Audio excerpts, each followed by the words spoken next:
Good afternoon, my Real News Midday TV family. Welcome back to the channel for another news update. And in the news this afternoon, man killed after he went to buy sugar in St. Mary. A 47-year-old painter of Gale in St. Mary was shot and killed after he left his home to purchase sugar. The incident took place on Friday, June 28, around 8 p.m. Dead is Courtney Stone White of Top Pen in the community. Reports are that White was visiting his child's mother in Malgully, Gale, when he told her he wanted cornflakes. Realizing that there was no sugar, White left to purchase the item at a nearby shop, driving a vehicle belonging to his niece. Upon his return from the shop, several gunshots were reportedly heard. Residents investigated and found White's body lying on the ground beside the motor vehicle. The police were summoned, and it was discovered that the deceased had several gunshot wounds to the upper part of his body. 9 spent casings were found close to the crime scene. The St. Mary Criminal Investigation Bureau is investigating. Deployment of troops to Haiti pending funding confirmation, says Holness. The deployment of local troops to Haiti is contingent on the finalization of critical resourcing and is awaiting confirmation on funding and other agreements in furtherance of the mission. Prime Minister Andrew Holness says he received the update from the Chief of Defense Staff of the Jamaica Defense Force during a recent meeting of the National Security Council. The deployment of troops to Haiti is part of a multinational security support mission to restore stability to the country, which has long been rocked by gang violence that worsened at the end of February when armed groups launched the coordinated attacks in the capital, Port-au-Prince, saying they wanted to overthrow then Prime Minister Ariel Henry. The mission comprises several countries in the region as well as Africa. In the meantime, Holness noted that progress was being made on plans by the government to retake local urban spaces from criminal elements. He commended the efforts of the security forces in reducing murders and dismantling gangs in Spanish Town, noting that the St. Catherine North Police Division has experienced reductions in murders and overall crime by 12.5% and 11% respectively for the January 2024 to June 26, 2024 period compared to the same period last year.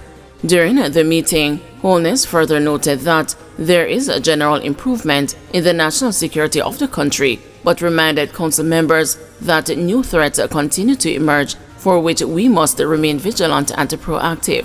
In other updates, the Director General of the Major Organized Crime and Anti-Corruption Agency also highlighted an emerging trend in which lottery scammers are utilizing short-term rental accommodation booked through online platforms, which are then used as safe havens from which they perpetrate advance fee fraud.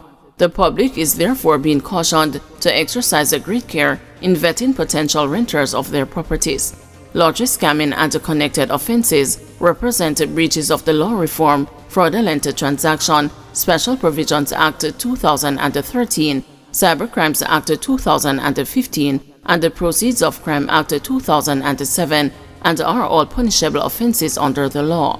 MOCA has been increasing its efforts and capacity to better respond to cybercrime threats and continues to work with its local and international partners to disrupt, prosecute, and remove the profit obtained through lottery scamming and other criminal activities.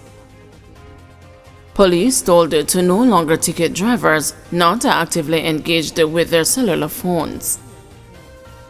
Following numerous complaints from motorists who have been controversially issued $10,000 traffic tickets and had a 4-point deducted from their driver's license for allegedly using a communication device while driving or operating a motor vehicle, the High Command of the Jamaica Constabulary Force has provided clarity for its members. In a release on Friday, the JCF High Command said it has noted the recent concerns raised by the public regarding the issuance of traffic tickets for the use of electronic devices while driving. Some motorists had complained to the news about the matter, one of them describing it as madness and an indication that some cops have no knowledge of the provisions of the new Road Traffic Act.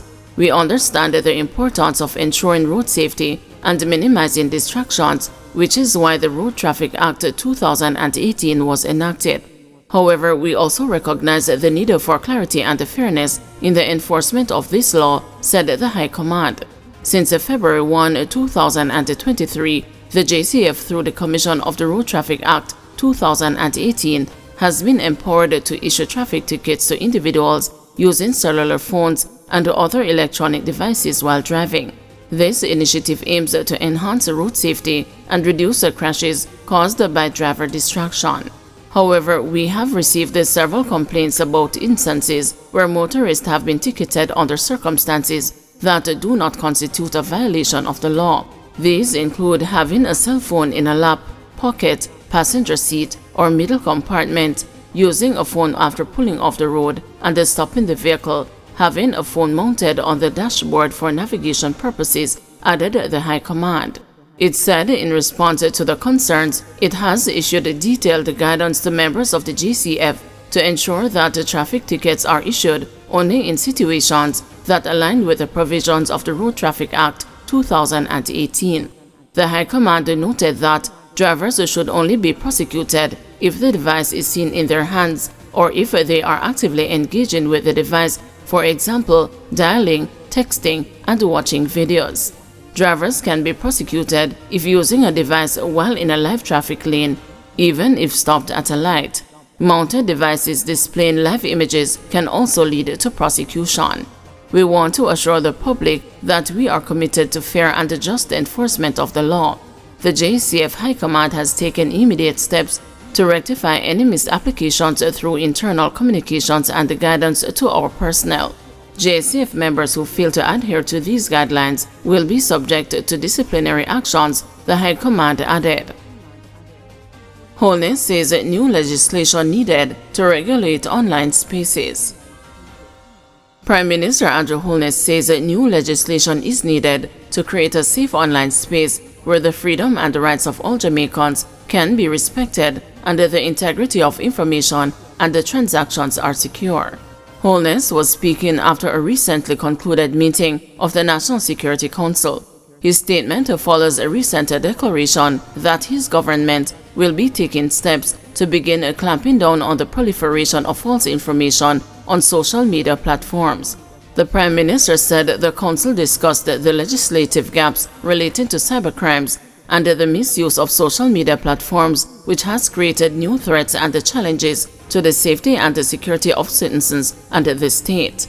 Acknowledging the positive and powerful transformational impact of cyber, artificial intelligence, and the social media on the economy and the society, Holness said the National Security Council members were equally seized of the potential for misuse of the technology by international malicious actors, as well as inadvertently by misguided users. He noted that there has been an alarming increase in cyber threats targeting critical infrastructure, businesses, and individuals.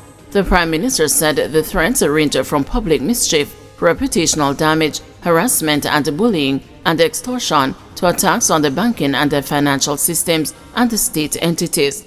I underscored to the National Security Council the importance of striking a balance between protecting freedom of expression and ensuring the responsible and ethical use of technology, Holness said. The Prime Minister said the Council also noted the need for an intense public relations campaign where the public can be informed of the dangers as well as the good use of social media and the technology for their personal benefit and national development. Guys, thank you for watching. See you this evening at 6 p.m. for another news update.